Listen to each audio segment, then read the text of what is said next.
தேர்தல் செலவு கணக்கு தாக்கல் வழக்கில் வேளச்சேரி தொகுதி காங்கிரஸ் சட்டமன்ற உறுப்பினர் ஹசன் மௌலானா தாக்கல் செய்த மனுவுக்கு பதிலளிக்க தேர்தல் ஆணையத்துக்கு சென்னை உயர்நீதிமன்றம் உத்தரவிட்டுள்ளது. 2021 சட்டமன்ற தேர்தலில் வேளச்சேரி தொகுதியில் காங்கிரஸ் சார்பில் போட்டியிட்டு வெற்றி பெற்ற ஹசன் மௌலானா அவரை ஆதரித்து ராகுல் காந்தி பிரச்சாரம் செய்ததற்கான 33 லட்சம் ரூபாய் தொகையை தேர்தல் செலவு கணக்கில் காட்டவில்லை என தேர்தல் ஆணையம் நோட்டீஸ் அனுப்பியது. இது தொடர்பாக இருமுறை பதில் அளித்த போதும் ஏன் தகுதி நீக்கம் செய்யக்கூடாது என விளக்கம் கேட்டு ஆணையம் மீண்டும் நோட்டீஸ் அனுப்பியது.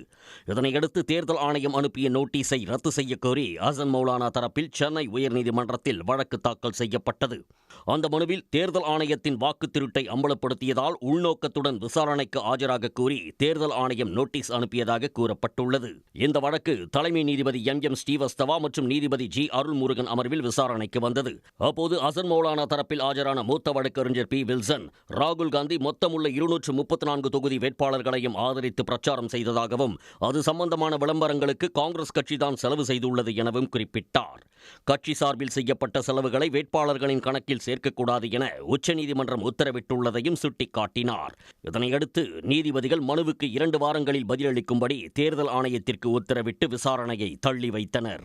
உடனுக்குடன் செய்திகளை தெரிந்து கொள்ள சன் நியூஸ் பெல் ஐகானை கிளிக் பண்ணுங்க.